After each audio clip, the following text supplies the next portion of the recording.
وہ واقعہ جس سے ملت ابراہیمی کی اصل بنیاد رکھی گئی اور جس سے صفا و مروہ کی سعی، زمزم کا چشمہ اور حج کے شاعر کا آغاز ہوا۔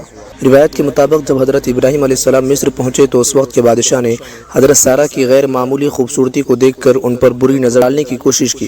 حضرت ابراہیم علیہ السلام نے اس موقع پر اللہ تعالیٰ سے دعا کی۔ اللہ تعالیٰ نے حضرت سارہ کی حفاظت فرمائی۔ اسی واقعے کے دوران بادشاہ نے حضرت سارہ کی خدمت میں ایک خادمہ بطور ہدیہ پیش کی جس کا نام ہاجرہ تھا۔ دنیا میں ویسے تو لاکھوں انسان ایسے ہوتے ہیں جن کی زندگی میں ایک ایسا لمحہ آتا ہے جب انہیں اپنا وطن، اپنا گھر، اپنے بچپن کی یادیں، اپنوں کی محفلیں سب کچھ پیچھے چھوڑنا پڑتا ہے۔ وہ ہجرت کرتے ہیں، کبھی معاش کے لیے، کبھی تجارت کے لیے اور کبھی ذاتی مفاد کے لیے۔ لیکن جس ہستی کی ہجرت کی داستان آج ہم آپ کو سنانے جا رہے ہیں وہ نہ کسی دنیاوی لالچ کے لیے تھی، نہ کسی خوف کی وجہ سے، بلکہ وہ ہجرت تھی محض اللہ کے حکم پر، اللہ کی رضا کے لیے اور دین حق کی اشاعت کے لیے۔ وہ ہستی جنہوں نے اپنے باپ کو، اپنی قوم کو، اپنے زمین کو، سب کو پیچھے چھوڑ دیا صرف اس لیے کہ وہ رب العالمین کے سچے بندے تھے، اور یہی ہجرت تاریخ کے ایک نئے دور کا آغاز بن گئی۔ دوستو، حضرت ابراہیم علیہ السلام کی زندگی کے ساتھ میں ہم سن چکے ہیں کہ کیسے آپ نے باطل نظام کے خلاف آواز بلند کی، نمرود جیسے جابر بادشاہ سے مناظرہ کیا، اور کیسے اللہ تعالیٰ نے آپ کو دہکتے شعلوں سے بچا کر دنیا کو بتا دیا کہ وہ اپنے بندوں کو تنہا نہیں چھوڑتا۔ اور آج ہم اس مبارک ہجرت کی داستان سنیں گے جو عراق سے شروع ہو کر فلسطین اور پھر مصر تک جاتی ہے، جہاں قدم قدم پر اللہ کی نصرت، صبر، وفا اور قربانی کی روشن مثالیں ہمیں ملتی ہیں۔ تو آئیے چلتے ہیں حضرت ابراہیم علیہ السلام کے ساتھ اس ایمان افروز سفر پر۔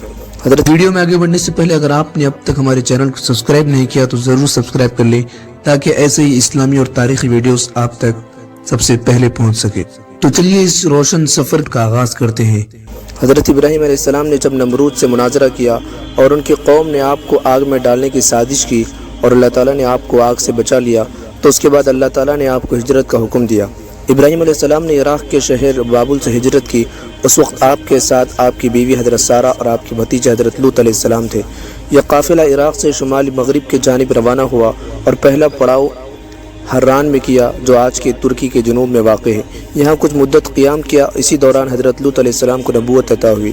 اس کے بعد حضرت ابراہیم علیہ السلام وہاں سے روانہ ہوئے اور فلسطین کے علاقے میں داخل ہوئے جسے قرآن میں ارض مبارکہ کہا گیا ہے۔ آپ نے بیت ایل اور الخلیل کے علاقوں میں قیام کیا۔ جب فلسطین کے علاقے میں قحط پڑا اور حالات سخت ہوئے تو حضرت ابراہیم علیہ السلام اپنی زوجہ حضرت سارہ کے ساتھ مصر کی طرف روانہ ہوئے تاکہ وہاں کچھ مدت گزار کر معاشی مشکلات سے بچا جا سکے۔ مصر اس زمانے میں ایک بڑی تہذیب کا مرکز تھا اور وہاں کا بادشاہ بھی ایک خود مختار حکمران تھا۔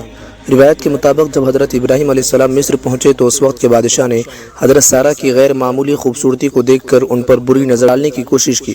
حضرت ابراہیم علیہ السلام نے اس موقع پر اللہ تعالیٰ سے دعا کی۔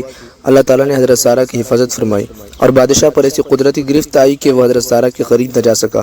اس نے حضرت سارہ کی عظمت اور اللہ کی مدد کو دیکھ کر شرمندگی محسوس کی اور انہیں احترام کے ساتھ واپس بھیج دیا۔ اسی واقعے کے دوران بادشاہ نے حضرت سارہ کی خدمت میں ایک خادمہ بطور ہدیہ پیش کی جس کا نام ہاجرہ تھا۔ اور اب ایک نیا موڑ آنے والا ہے۔ حضرت ہاجرہ علیہ السلام کی آمد کے بعد حضرت ابراہیم علیہ السلام کی زندگی ایک نئی آزمائش اور نئی نعمت کی طرف بڑھ رہی ہے۔ وہ واقعہ جس سے ملت ابراہیمی کی اصل بنیاد رکھی گئی اور جس سے صفا و مروہ کی سعی، زمزم کا چشمہ اور حج کے شاعر کا آغاز ہوا۔ تو اگلی ویڈیو میں ہم سنیں گے حضرت ابراہیم علیہ السلام، حضرت ہاجرہ اور حضرت اسماعیل علیہ السلام کی مکہ کی طرف ہجرت اور اس کے حیرت انگیز واقعات۔ انتظار کیجیے ایک اور ایمان افروز باب کے لیے۔